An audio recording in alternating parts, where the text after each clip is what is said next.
नमस्कार मित्रांनो, आपले आमच्या चॅनेलवर स्वागत आहे, जिथे आम्ही धर्म, ज्योतिष आणि भारतीय परंपरांशी संबंधित रोचक आणि उपयुक्त माहिती तुमच्यासाठी घेऊन येतो।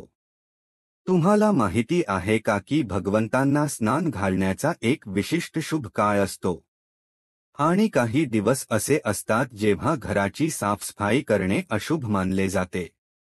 जर तुम्ही या गोष्टींकडे लक्ष दिले नाही तर तुमच्या आयुष्यात नकारात्मक ऊर्जा निर्माण होऊ शकते। म्हणूनच आज आपण सविस्तरपणे जाणून घेऊया की कधी भगवंतांना स्नान घालावे आणि कोणत्या दिवशी घराची साफसफाई टाळावी। 1. भगवंतांना स्नान घालण्याचा योग्य काळ आणि महत्त्व। शास्त्रानुसार देवतांना दररोज स्नान घातल्यास ते प्रसन्न होतात। पण काही विशेष दिवस आणि सण असे आहेत जेव्हा स्नानाचे अधिक महत्त्व असते। भगवंतांना स्नान घालण्याचे शुभ दिवस। गुरुवार हा दिवस भगवान विष्णूंना समर्पित आहे। या दिवशी गंगाजल किंवा तुळशीयुक्त पाण्याने स्नान घातल्याने विशेष पुण्य लाभते। धन, वैभव आणि सौभाग्य मिळते। सोमवार भगवान शिव यांचा दिवस आहे। या दिवशी गंगाजल आणि दुधाने अभिषेक केल्याने मानसिक शांतता आणि इच्छित फल प्राप्त होते। शिवलिंगावर बेलपत्र अर्पण करणेही शुभ मानले जाते। एकादशी हा दिवस भगवान विष्णूंना अर्पित केला जातो। या दिवशी पंचामृत स्नान आणि तुळशी पत्र अर्पण केल्याने पापांचे क्षालन होते, सुखसमृद्धी प्राप्त होते। माघ महिना आणि कार्तिक महिना या महिन्यात गंगास्नान आणि भगवंतांचे अभिषेक केल्याने मोक्षाची प्राप्ती होते। विशेषतः कार्तिक पौर्णिमा दिवशी भगवंतांना स्नान घातल्याने अनंत पुण्य मिळते। जर तुम्ही या दिवसांमध्ये भगवानांना स्नान घालाल तर तुमच्या जीवनात सुख, शांती आणि समृद्धी नक्कीच राहील। 2. कोणत्या दिवशी घराची साफसफाई करू नये। हिंदू धर्मशास्त्रांनुसार काही विशिष्ट दिवसांमध्ये घराची साफसफाई करणे अशुभ मानले जाते।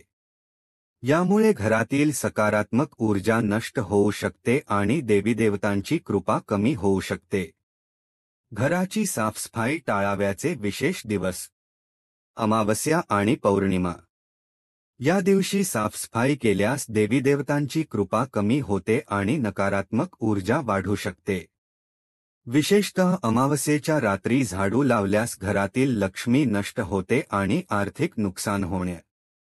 संक्रांती हिंदू पंचांगानुसार संक्रांतीच्या दिवशी घराची साफसफाई करणे टाळावे। या दिवशी स्नान, दान आणि पूजापाठ यांचे विशेष महत्त्व असते। या दिवशी घराची झाडलोट केल्याने घरात दरिद्रता येऊ शकते। पितृपक्ष, श्राद्ध पक्ष या काळात घराची जास्त साफसफाई केल्याने पितरांना त्रास होतो असे मानले जाते। या काळात पूजा, तर्पण आणि जपतप करण्यावर भर द्यावा। रात्री झाडू लावणे हिंदू धर्मात रात्री झाडू लावणे निषिद्ध मानले गेले आहे। यामुळे महालक्ष्मी अप्रसन्न होतात आणि आर्थिक समस्या वाढू शकतात। जर गरज असेल तर सूर्यास्ताच्या आधीच झाडू मारणे चांगले। 3. भगवंतांना स्नान घालण्याची योग्य पद्धत। भगवंतांचे स्नान ही एक अत्यंत शुद्ध आणि पवित्र प्रक्रिया आहे।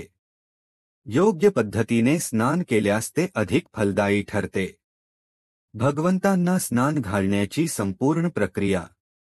प्रथम, भगवंतांची मूर्ती स्वच्छ ठिकाणी ठेवा। गंगाजल अर्पण करा आणि मंत्रजप करा।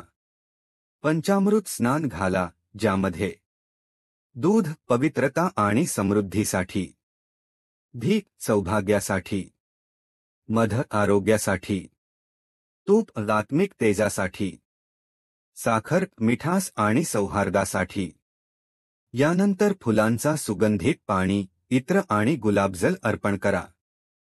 शुद्ध जलाने स्नान घालून स्वच्छ वस्त्र परिधान करा। भगवंतांना सुंदर फुलमाला आणि चंदन लावा।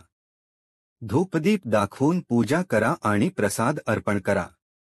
तर मित्रांनो, आज आपण जाणून घेतले की भगवंतांना स्नान घालण्याचा योग्य काळ कोणता आहे आणि कोणत्या दिवशी घराची साफसफाई टाळावी।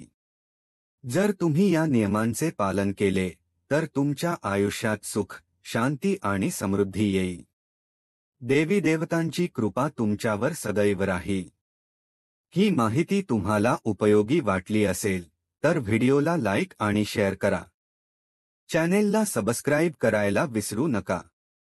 कमेंटमध्ये सांगा की तुम्हाला आणखी कोणत्या विषयांवर माहिती हवी आहे। धन्यवाद। जय श्री कृष्ण। हा व्हिडिओ केवळ शैक्षणिक मनोरंजन माहितीपर उद्देशाने तयार करण्यात आला आहे। या व्हिडिओमध्ये दिलेली माहिती, पात्रे, घटना आणि कथा काही प्रमाणात किंवा पूर्णतः काल्पनिक असू शकतात। जर हा व्हिडिओ कोणत्याही व्यक्ती, समुदाय, धर्म, परंपरा किंवा भावनांना दुखावणारा वाटला तर तो निव्वळ योगायोग समजावा। आमचा हेतू कुणाच्या या व्हिडिओमध्ये वापरलेले प्रतिमा, ध्वनी, संगीत आणि सामग्री संबंधित मालकांच्या कॉपीराइट अंतर्गत येऊ शकतात। जर तुम्हाला कुठलीही सामग्री कॉपीराइट उल्लंघनाचा भाग वाटत असेल तर कृपया आम्हाला कळवा, आम्ही योग्य ती कारवाई करू। महत्त्वाची सूचना: हा व्हिडिओ कोणत्याही बेकायदेशीर कृतीला प्रोत्साहन देत नाही। हा व्हिडिओ कोणत्याही प्रकारच्या आर्थिक, कायदेशीर, वैद्यकीय किंवा इतर व्यावसायिक सल्ल्याचा पर्याय नाही। कृपया या व्हिडिओतील सामग्रीचा गैरवापर करू नका। धन्यवाद।